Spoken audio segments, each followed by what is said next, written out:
Hi friends, வணக்கம் and welcome back to Devi Press Kitchen. இன்னைக்கு பாத்தீங்கன்னா சூப்பரான செம்ம டேஸ்டான மீன் குழம்பு தான் பண்ண போறோம். என் மாமியார் செம்மையா வைப்பாங்க, டக்குன்னு போய் பண்ணிடுவாங்க, குக்கர்ல வைப்பாங்க. சோ அதே மெத்தட்ல நான் ட்ரை பண்ணிருக்கேன், ரொம்ப சூப்பரா வந்திருக்கு. சோ இது நீங்க செக் பண்ணி பாருங்க, இந்த வீடியோ உங்களுக்கு ரொம்ப பிடிக்கும். பிடிச்சிருந்தா மறக்காம லைக் பண்ணுங்க, நம்ம சேனல் வரைக்கும் நீங்க சப்ஸ்கிரைப் பண்ணாதா மறக்காம சப்ஸ்கிரைப் பண்ணிடுங்க. வாங்க வீடியோக்குள்ள போகலாம்.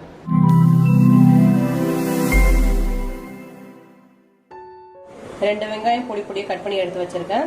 4 தக்காளி எடுத்திருக்கேன். ஸோ இது வந்து நம்ம மிக்சியில் நல்லா ஜூஸாக எடுத்துக்கலாம். புளி பார்த்தீங்கன்னா ஒரு லெமன் சைஸ் புளி நல்லா கரைச்சி எடுத்து வச்சிருக்கேன். ஸோ இப்போ நம்ம ஃபர்ஸ்ட்டு அடுப்பு ஆன் பண்ணிட்டு தாளிக்கலாம். அப்படியே நம்ம அடுத்து என்ன பண்ணுறோன்னு பார்க்கலாம். ஸோ கொஞ்சம் அடுப்பு லைட்டாக சூடாகட்டும். அதுக்குள்ளே நம்ம தக்காளி கட் பண்ணி நம்ம ஜூஸ் எடுத்துக்கலாம். ஐ மீன் பியூரியாக அடித்து எடுத்துக்கலாம் நம்ம மிக்சியில்.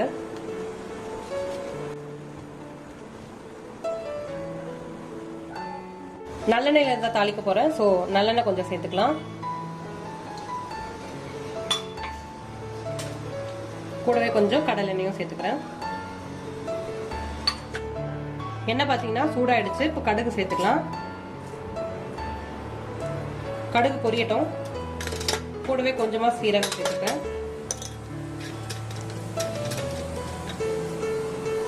பெருங்காயம் சேர்த்துக்கிறேன். வெந்தயம் பார்த்தீங்கன்னா ஒரு டீஸ்பூன் கிட்ட சேர்த்துக்கிறேன் நான். வெந்தயம் கண்டிப்பா சேர்த்துக்கோங்க. ஸோ நம்ம விசில் விடும் போது அந்த வெந்தயக்காரம் இறங்கும் போது கொஞ்சம் டேஸ்டா இருக்கும். காஞ்ச மிளகாய் பார்த்தீங்கன்னா ஒரு 6 to 7 காஞ்ச மிளகாய் எடுத்துருக்கேன். பூண்டு ஒரு முழு பூண்டு நல்லா தட்டி எடுத்துருக்கேன், அதையும் சேர்த்துக்கலாம்.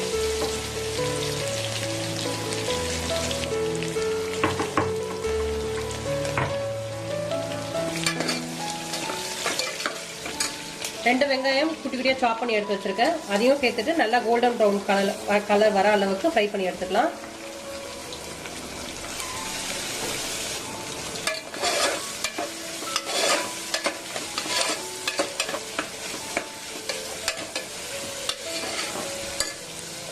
ஸோ வெங்காயம் வதங்கிட்டே இருக்கும். இப்போ பார்த்தீங்கன்னா நம்ம புளி ஒரு லெமன் சைஸ் புளியை வந்து நான் கரைச்சி எடுத்து வச்சிருக்கேன். இது கூட 4 தக்காளி பழமும் சேர்த்துக்கலாம். கூடவே புளி தண்ணியோடவே சேர்த்துடுறேன் நான். அடுத்து மஞ்சள் பொடி சேர்த்துக்கிறேன். இதோட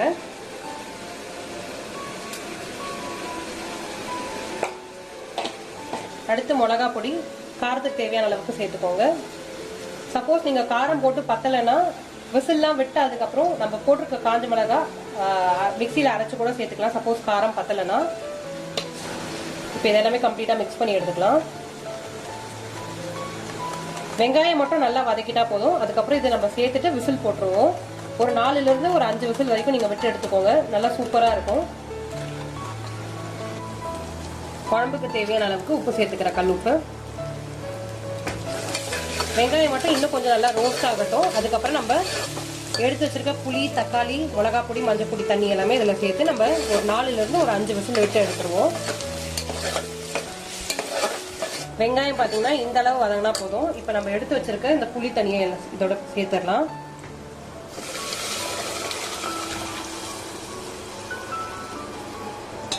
உங்களுக்கு எந்த அளவுக்கு தண்ணி வேணுமோ அந்த அளவுக்கு சேர்த்துக்கோங்க.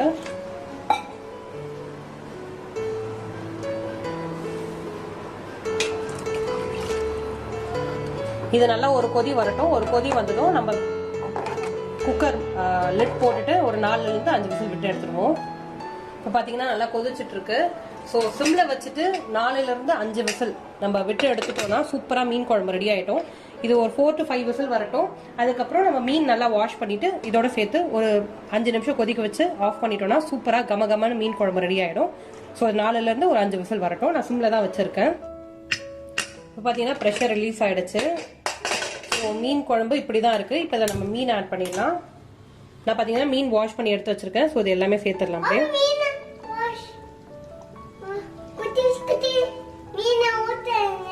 உப்பு காரெல்லாம் செக் பண்ணிக்கோங்க. இப்போ இந்த ஸ்டேஜ்ல சேர்த்துக்கோங்க. இப்போ இது ஒரு 5 minutes கொதிக்கட்டும். அதுக்கப்புறம் நம்ம ஆஃப் பண்ணிட்டு மண் சட்டியில டிரான்ஸ்ஃபர் பண்ணிட்டு நாளைக்கு காலையில இல்ல மதியானம் சர்வ் பண்ணா செம்ம டேஸ்டா இருக்கும். இப்போ பாத்தீங்கன்னா மீன் குழம்பு நல்லா கொதிச்சிட்டு இருக்கு. நம்ம மீன் சேர்த்திருக்கோம். ஒரு 5 minutes நல்லா கொதிக்கட்டும். அதுக்கப்புறம் நம்ம மண் சட்டியில டிரான்ஸ்ஃபர் பண்ணலாம். நாளைக்கு சாப்பிடும் போது நல்லா கம்ம கம்மன் டேஸ்டா இருக்கும். ஸோ இது கொதிக்கட்டும். அது இப்போ பார்த்தீங்கன்னா மீன் நல்லா கொதிச்சிடுச்சு. இப்போ நம்ம சட்டியில் ட்ரான்ஸ்ஃபர் பண்ணிடலாம். ட்ரான்ஸ்ஃபர் பண்ணிட்டு நாளைக்கு சாப்பிட டேஸ்ட்டாக இருக்கும்.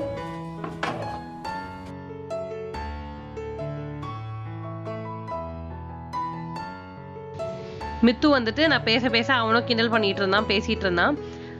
ஹோப் உங்களுக்கு இந்த வீடியோ பிடிச்சிருக்கும்னு நினைக்கிறேன். பிடிச்சிருந்தா மறக்காம ஒரு லைக் பண்ணிடுங்க. நம்ம சேனலுக்கு இது வரைக்கும் நீங்கள் சப்ஸ்கிரைப் பண்ணலன்னா மறக்காம சப்ஸ்கிரைப் பண்ணிடுங்க. உங்களை அடுத்த வீடியோவில் பார்க்குறேன். அது வரைக்கும் நன்றி.